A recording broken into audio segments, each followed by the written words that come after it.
You're listening to Overdoing It, the Rhode Island Library podcast.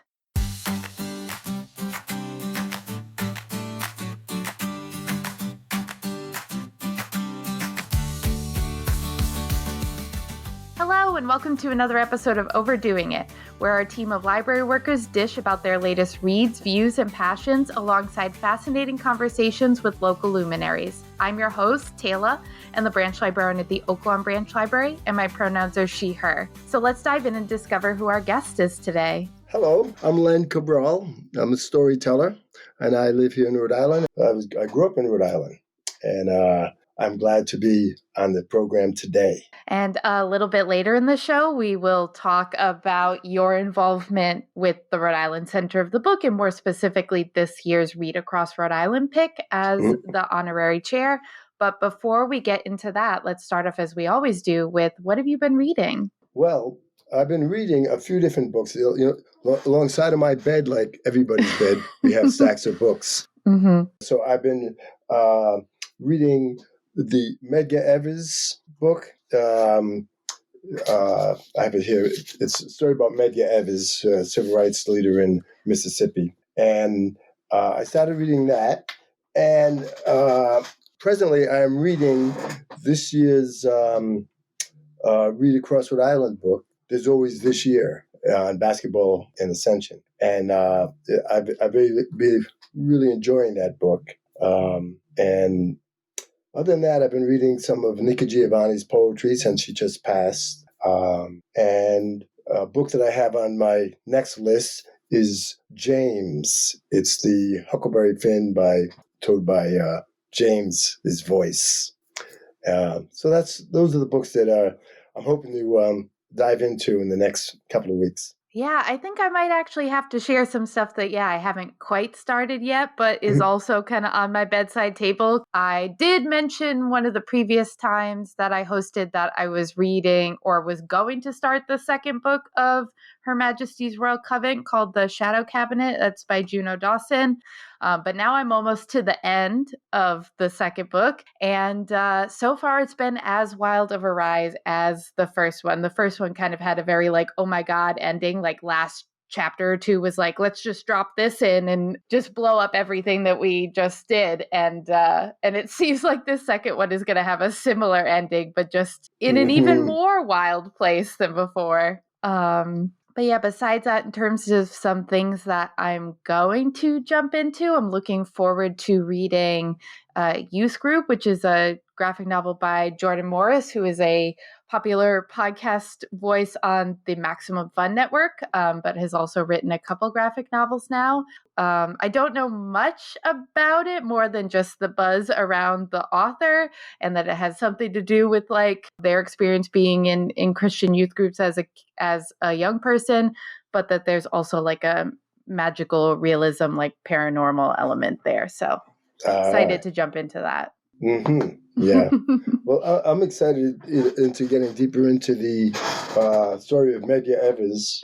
And it's about his life and his wife. They met in college, and he became this civil rights leader in Mississippi, registering voters in the 60s, and was assassinated because of that. His wife is telling the story. His widow is telling the story. And I'm always amazed at how young these civil rights leaders were, including Martin Luther King, and how young they were and how much they accomplished in a short lifespan. It gets me thinking about some of the people that have leaders of the country, of the world, who died early in life. And I think often if they were elders now, thinking of JFK, thinking of Robert F. Kennedy, of course, Martin Luther King, there'd be elders, and then on the world level, leaders around the world that died young. So I always think about that too, about where we would be as in humanities, in the circle of humanity, if they were still with us. The knowledge that they would be still reaping. Mm. Yeah. Yeah, for sure. It makes me think of my partner and I have been having conversations about the great man theory. So like if we had more positive voices still with us, like what positive changes would we have seen? Sure. Yeah, I mean, just thinking, where President Jimmy Carter lived to be 100 years old and how much he accomplished after that in the books that he wrote. You know, if Martin Luther King was able to have conversations with Mandela, and Jimmy Carter, and just these elders that were knowledgeable, and at young, like I said, and they passed away at a young age, or the majority of them. Yeah. So I think about that, and but you're right. It's a flip of a coin. Yeah. But it's also like we'll never know. You know what I mean? Like we'll never know if these things still if these horrible things still would have happened, even if the people who did them weren't around, or even on the flip side, we'll never know what we may have reaped from other people living longer and having been around for some of the things that preceded them. Yeah. So besides reading, have you been watching anything interesting lately? Yeah, I went to see the new Bob Dylan movie. Okay. And I liked it a lot because I grew up with Dylan. I was there in Newport when he went electric, and so I was I was with the younger crowd that said, "Yeah, bring on the electric music," but it was growing up in the '60s with the folk music and the musicians that would come to Newport. I was fortunate enough to be in Rhode Island and be able to hitchhike down to the Newport Folk Festival, Newport Jazz Festival, and see and hear these musicians for $2. Wow. To hear Mississippi John Hurt and the Delta Blues musicians and the musicians at Pete Seeger, and it was just a wonderful time, a magical time. And I look back at that now and say how fortunate I was to be able to just hitchhike to Newport and see these icons. Like literally, or you just mean that you made your way there? I made my way there. Oh yeah. Oh yeah. I made my way there, and it was I was in high school. Oh, okay. So it was big.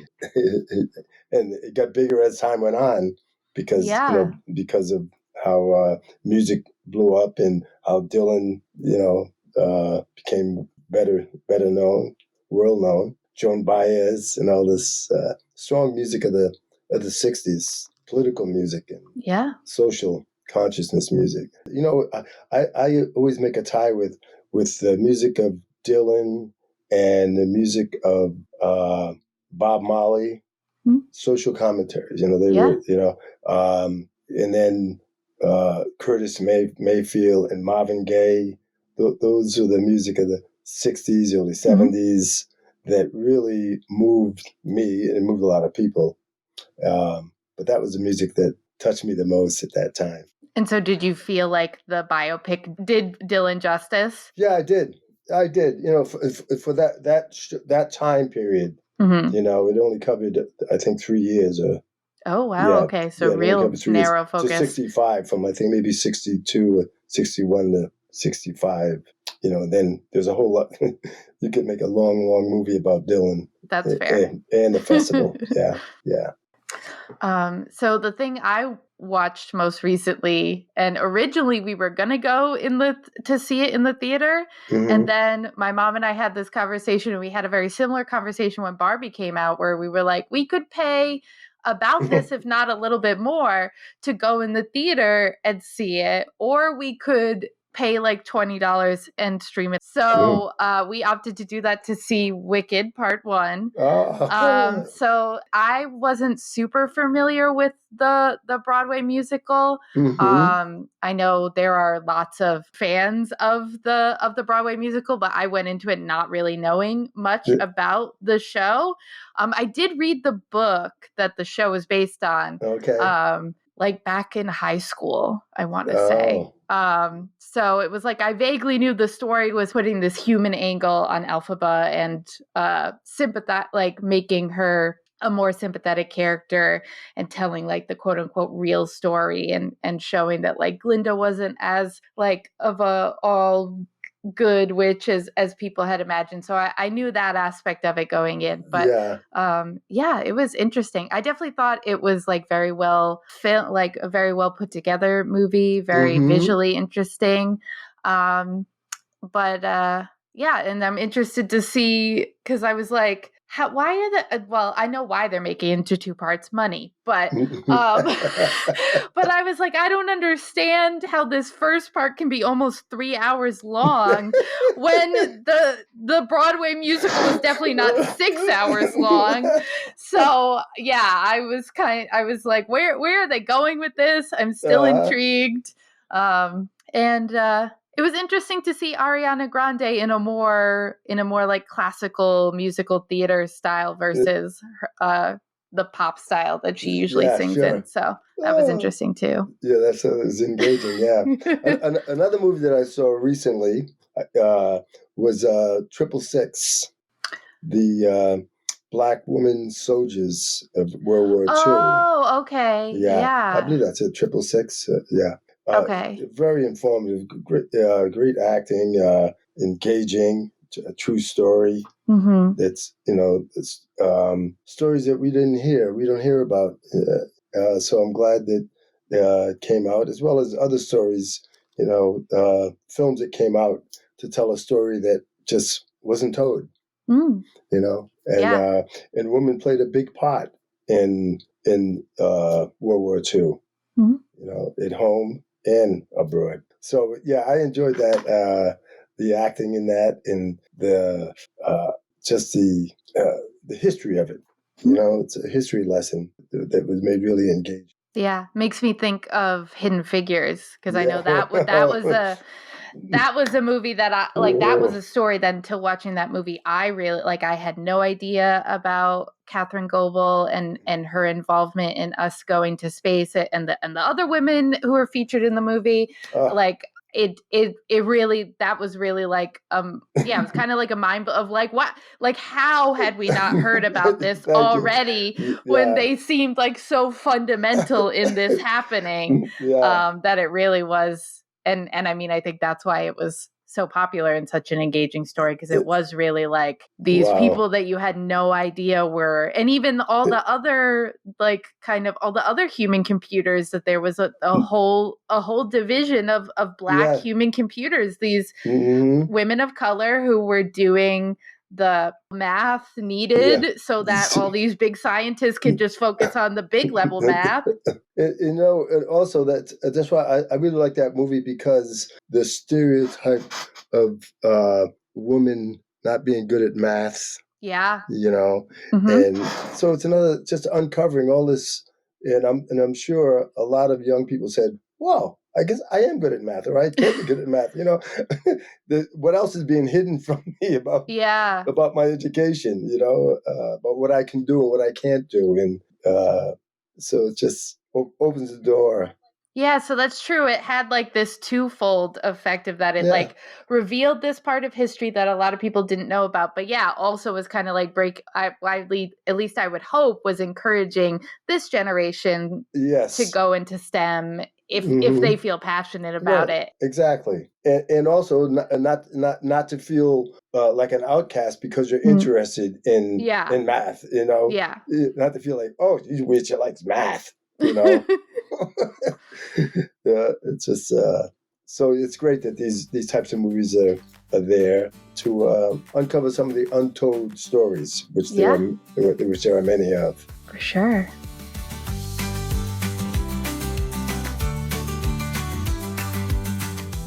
So speaking of storytelling and finding the important stories, for anyone listening who maybe is not familiar with your work, can you talk a little bit about how you got into storytelling? Yes, I can. Sure. Yeah. Well, I've been a professional storyteller since the 70s. I used to work in a daycare center back in the early 70s. I was in charge of 15 5-year-olds. That'll make you a storyteller. Right there. Yeah. And so I had to come up with ways to engage 4 and 5-year-olds.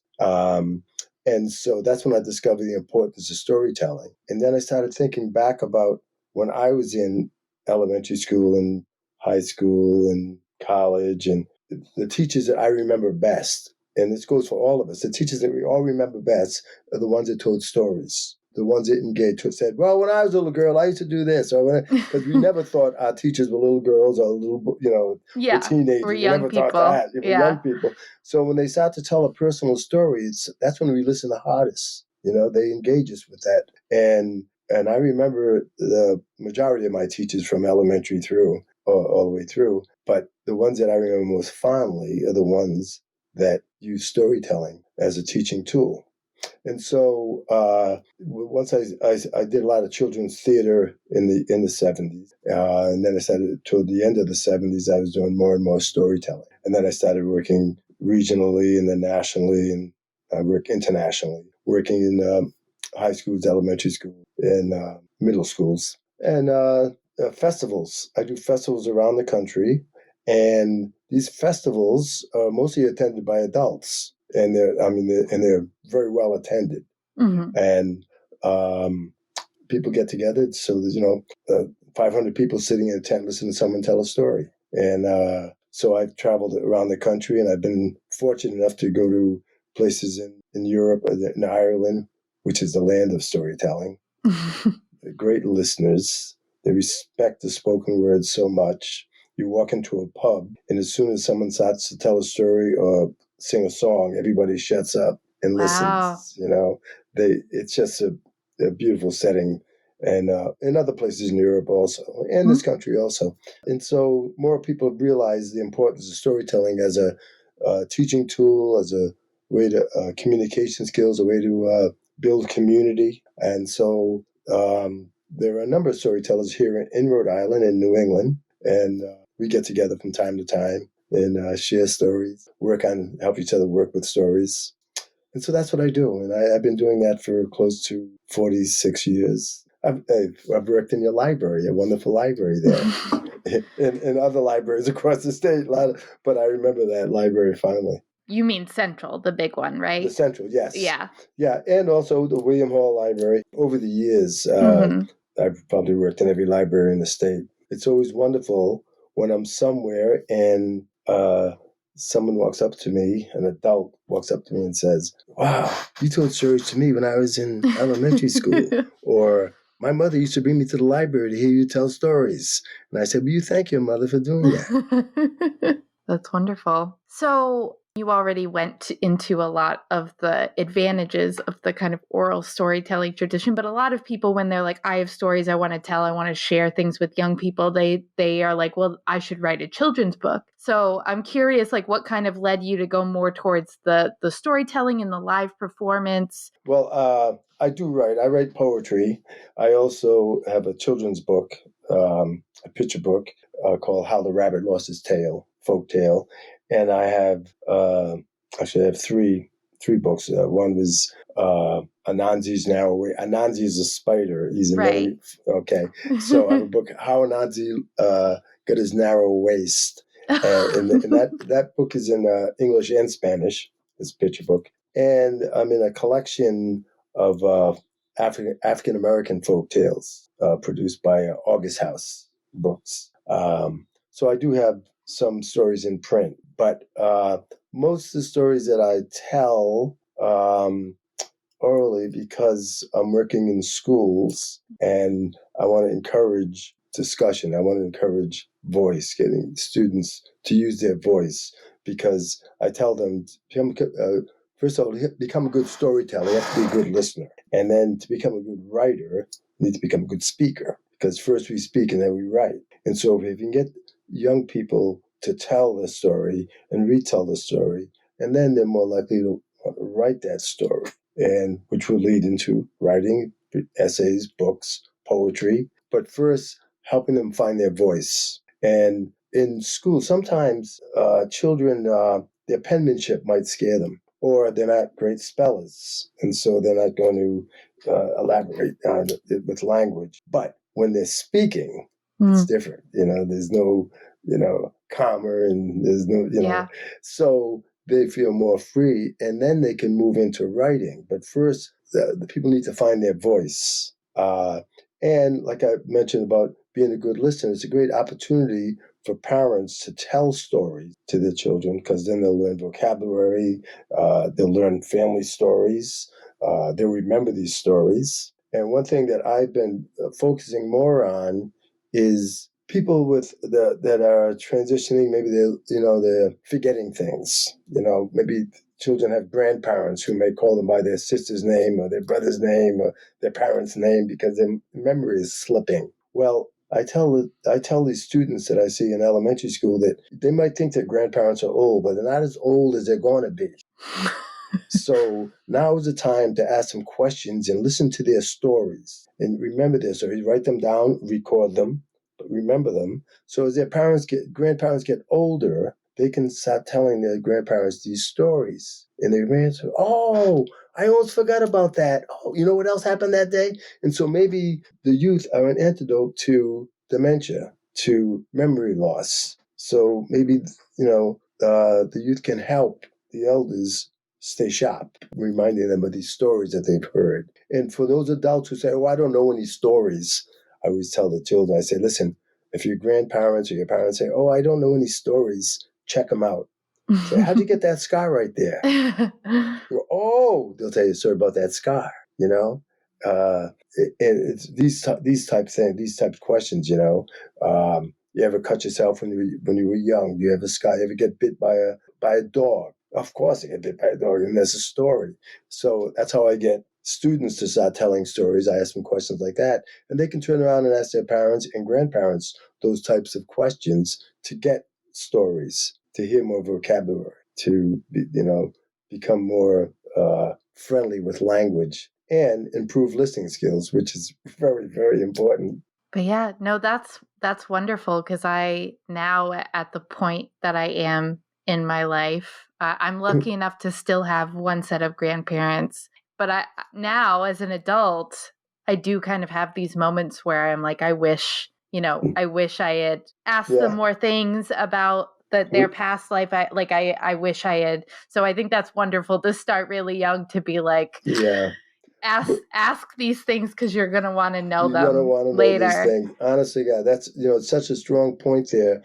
We all feel that way. I wish I had asked this, or I wish I asked that. And no matter how many questions you ask, you're going to want to say, I should have asked this. But you have to begin somewhere and gather those stories, because you will say, I wish I had. And that's a wonderful thing about working with youth in schools and doing family programs and telling stories with adults, because adults are great listeners, because we're all hungry for community, and it builds community when we're listening to someone's stories.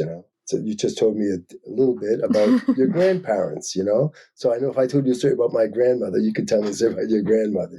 So we connect that way. And I think that's really important too, the autobiographical kind of aspect of it. Because like you said, people are like, well, I don't know any stories. And even I think when you were saying about entertaining those 5-year-olds, I was like, oh my gosh, I do story time twice a week. And I was like, if I didn't have these books that had the stories written down in them, I don't know what I would say to them. But I think you make a great point about you don't have to just come up with this magical, fantastical story. It could just be this story about your life. That's right. So many adults think, oh, I have to tell an epic. It's got to be a big... No, they just want to hear a story. They just want to hear your voice and sit next to them. They don't need Beowulf. It's fine. Yeah, they'll be fine without it. They'll get there, maybe, or maybe not. Maybe not. If they become an English major like me, they'll get there. If not, they'll get there. Yeah, they'll get Shakespeare and Macbeth soon enough. Yeah.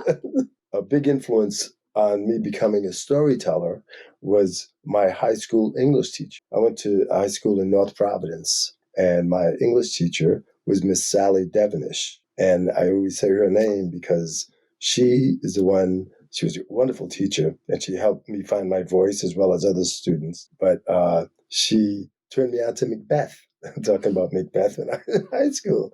And so I always like to honor her memory. Yeah. Hamlet was the gateway for me. Oh, yeah? Yeah. Mm-hmm. Macbeth in high school, I think we read it when I was in like 10th grade, and we spent a lot of time just being like, what happened in this scene? What happened in this scene? And Oh, I yeah. was kind of like, can we talk more deeply about this? But so then it wasn't until I revisited Macbeth in college and had a professor who the whole class was themed on performance theory. So thinking about how the plays were performed, and learned all this stuff about how red ribbons were blood on the early modern stage. So they just like be pulling these like red ribbons out of themselves. And like that was what I was like, oh, I can't believe I like overlooked this play before and was like, because it's like there's so much more there. It's so much more nuanced than I originally thought. Yeah, sure. So thinking about stories that resonate with us and people in Rhode Island who are doing great work bringing stories to people and bringing literature to people. Can you talk a little bit with us about how you got involved in Read Across Rhode Island in the Center for the Book? Oh, yes. Well, I was asked to join Read Across Rhode Island a number of years ago. It was maybe before the pandemic. And I remember the first book that I was involved with was there were two of them. One was The Outsider, and these are for youth books. And the other was Save Me a Seat, a great read. And these were at middle school, maybe 5th grade up through 8th grade. And they were great reads and for that age group. And I was so impressed with Read Across Rhode Island because they really searched out books that would be engaging for, say, middle school students, high school students, and adults. Put a lot of effort into that. And it's a great group of people to work with. And getting books in the hands of kids who may not be readers, but the right book, they'll become a reader. And so I was glad to be asked to be part of that. And so I've been with them since, and I've enjoyed all my dealings with them in every book that they bring to Rhode Island, as well as the authors that come and speak, great authors. And so I think it's a very rewarding participation to participate with them, with that wonderful organization. So you started out helping out with the Kids Read Across Rhode Island pick, or were they not separate before? No, they were. There's a committee that does a lot of reading, and librarians are involved with it, and educators, and books are suggested, and then it's narrowed down, and then they're chosen. And once they're chosen, we try to promote them in certain sectors, and then the hands-on delivering the books to the schools, to high schools. There was a book. I can't remember the author's name, but it's The Hate You Give. You might be familiar with that book. Angie Thomas, right. That book couldn't stay on the shelves. I mean, the high school kids were all over that book. And then she came to speak at Rhode Island College, and we had to do a video Zoom because so many schools wanted to come in here and speak. She was a great speaker, a poet also. But that book was read by so many students and adults. And so that's the types of books that we got into high schools. And one of the books for adults was Mercy. Once again, I can't recall the author's name, but it's about prison and wrongfully convicted inmates, and he was a great speaker too when he came in that book. So there's been a list of books that they've over the past 10 years or so. The tremendous list of books on all levels, right down to elementary and through middle school and high school and adult. So I'm glad to be part of that. I'm glad they asked me to be part of it. And I'm one of the honorary chairs of the new book. I have it right here, and there's always this year. And the reason I like this book so much, what it speaks to me, because sports is such a communal experience. And Hanif is a sports fan, but also a music fan and a poet and a wonderful writer. And so when he talks about sports and growing up and the opportunities. And I connect with it so well because, like I mentioned earlier, I'm also on the board of Providence Inner City Arts, which is a nonprofit arts organization in Providence. And we're in the process of doing a documentary film on the North Providence Summer League, which was a basketball summer league in Rhode Island, started in 1962 and went from 1962 to 1994. And it was a summer basketball league started by teenagers from North Providence, the town I grew up in. And it grew to a league where over 28 of the people that played in that league went into the NBA. Wow. And went to Providence College, Rhode Island College. Some of the big names in Rhode Island that played in that league were Ernie DiGregorio, Marvin Bonds, the Lynch brothers. The list goes on. But a number of people, Marvin Bonds and Ernie D, among them, went into the NBA. And this league was started by teenagers, and we got lights to play at night. And the name of the film is called Meet Me at the Court. And this is the court on Smith Street up in North Providence. So it ties in so well with this book. I enjoy reading it because he really talks about his neighborhood and the effect of basketball and some of the greats like LeBron James grew up there, played there, and he was it's just a wonderful tie-in with sports and music and social commentary that is all through this. It's a wonderful read. Is Evan Valieri directing that film? Okay, yes, he is. We talked to him previously about his last film, Blood and Watershed. Oh, yes. And he talked about how he was reading for this new the new documentary that he was making. Yes. So, wow. Yeah. Evan's Rhode Island wonderful. moment. That's right. Well, Evan grew up a stone's throw from their court in Lymansville. Wow. Which is just down the street from this. And Rhode Island College was just down the hill from there, and a lot of the people that that went to Rhode Island College played in the league. Dave Turbiddy went to Providence College. He was from North Providence. Mike Van Leesen played in the league.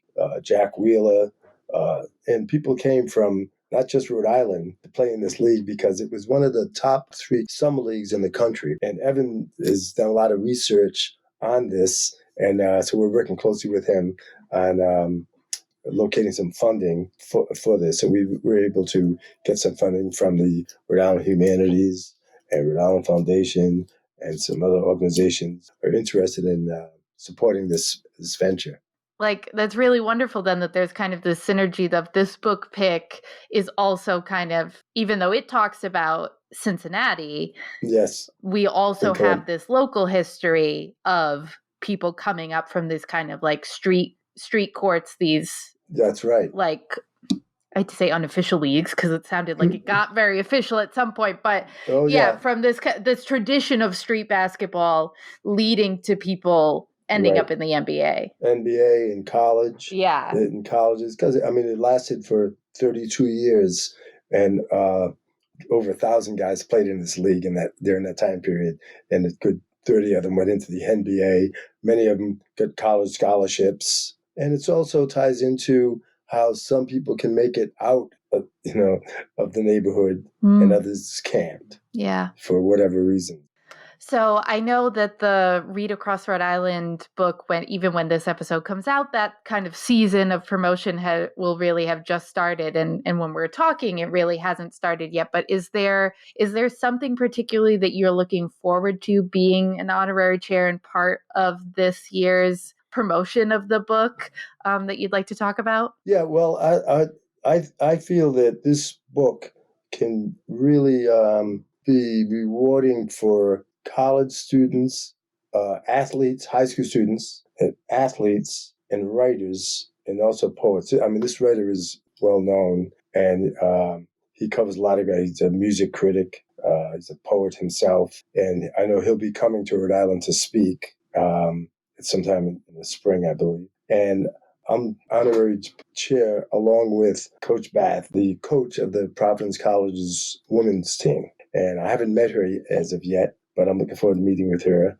And I'm hoping that we can get a lot of people interested in reading this book and supporting, Read Across Rhode Island. Yes, I hope so too. It's exciting to have you and Coach Bath involved to kind of tie it back to our local tradition of storytelling, our local tradition of basketball. I'm looking forward to more info about the book and the events being out soon. We'll have as much info as we have in the show notes. Is there anything else that you want to touch on about this book or the Read Across Rhode Island 2025 before we transition out? Well, I think that we covered most of it. I can't think of adding anything else right now. I hope we covered it all as much as we could. And I think it's a very great read, and it will. I'll tell you what I'm looking forward to when he comes to town to give his book talk. Mm-hmm. It's going to be very interesting. I'd like to For sure. I'd like to hear some of his poetry also. So we like to wrap up the show with a segment we call The Last Chapter, where we talk about a library or bookish related question. So I thought today I would ask you, if you were challenging yourself to read outside your comfort zone, what genre or topic would you choose to explore and why? Ooh, because what I read most is collections of folklore from different countries, different parts of the world. Right now I'm looking at Syrian folk tales. So that's, I guess that's not outside my. That's what we're establishing the comfort zone so that we can. Right. Autobiographies. Mm-hmm. I have this book that it's alongside my bed, and it's The First Tycoon. Okay. By Cornelius Vanderbilt. Oh, okay. And so I read the first part of it, and it's interesting. It's and it's something that I wouldn't normally read, and I may find some time to read it. See, that's great. I did get interested in it. Yeah. I picked it up. I said, the first few pages was interesting. It's a history that I don't know much about, but I'd like to find out more about it, especially here in Rhode Island with such rich history, and a lot of tycoons. I think when I've answered this question previously, I've said nonfiction more broadly because I wasn't a big nonfiction reader. But over the past year, a little bit plus, I would say, I've really tried to make an effort to read more nonfiction. So I think I'm going to say more specifically history. Yeah. I am very interested in the past, and I find it very fascinating. And I find it fascinating when there are movies about the past that are either based on true stories or just period pieces. But I don't know, something about like nonfiction history. A lot of it, I've said this on the show before, a lot of it is just like about a lot of wars, and that's not really terribly interesting to me. So if I could find something that's more about like material culture, about women's lives, I find dress history absolutely fascinating. Like how people dress through the ages and how practical people's clothing used to be. Like women made pockets that they could just tie around themselves. And then there were just slits in the skirts, and you get to these huge pockets that you're just hiding under your skirt. So practical. But then it went to, what was, trendy, and it became a thing about what your body looked like versus what the clothes were supposed to look like. And it's this whole thing. So I find that very fascinating. So maybe I would try to read more. That would be my way into history, is try to find out more about that specific aspect of it, which I already find interesting. But I have not read a lot of books about. Most of my knowledge is like YouTubers who did their degree in like dress history and now talk about all this kind of stuff. Yeah, I think that's great. And I'm glad you said that, because I do enjoy history, and I should probably read more history and maybe, and something you said about pockets. That, so many clothes for women have no pockets. Yeah.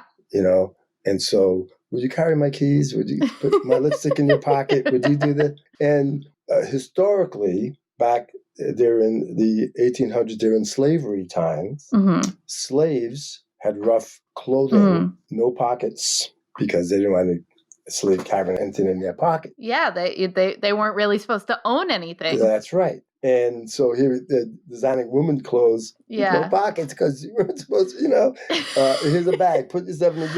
Yeah, you know what I mean? So it's really a way of control, power, So bring back the pockets. Yeah. Yeah. I mean, I do also like a nice handbag. I'm not anti-handbag, but yeah, the whole idea that the whole system was like, we're going to take away the pockets so that we can sell them handbags is a little nefarious. I like bags too. I like a backpack. I like a book bag to carry. Yeah. Yeah. I think it's important to have something to carry stuff in. But it's important to have pockets too. This is true. So before I do the outro for the show, where can people find you if they want to find out more about you and your work? We will already include links to the Read Across Rhode Island so everyone can find out more about the pick for this year and upcoming events. But where can people find more info about you? Well, my website is lencabral.com. And on my website, I post where I'm performing, especially when I'm doing public shows. Most of my work is in schools, but I also post public programs. So that's where they can find information about myself, about the schoolwork that I do, my calendar, as well as information about storytelling. You can also find out information about the film, Meet Me at the Court, at providenceinnercityarts.org. And that will lead you to meet the website, but also to information about Meet Me at the Court, that wonderful documentary film. And I think that's about it. All right. So thank you for joining me, and thank you everyone for listening. If you'd like to respond to our last chapter question or just reach out to the show, you can send us an email at overdoingitpod@gmail.com. And overdoing it is spelled overdue, like all the library books at my house. You can find us also on Instagram, same spelling, overdoingitpod. If you enjoyed today's episode, please share it with a friend and rate and review on Apple Podcasts or Spotify to help us reach more Rhode Islanders. Overdoing It is proud to be a resident partner of the Rhode Island Center for the Book and is brought to you by library staff and community members all around the Ocean State. The project has been funded in part by the Rhode Island Office of Library and Information Services. Thank you again for listening, and this has been another episode of Overdoing It, the Rhode Island Library Podcast. We're overdoing it, but you're doing just fine.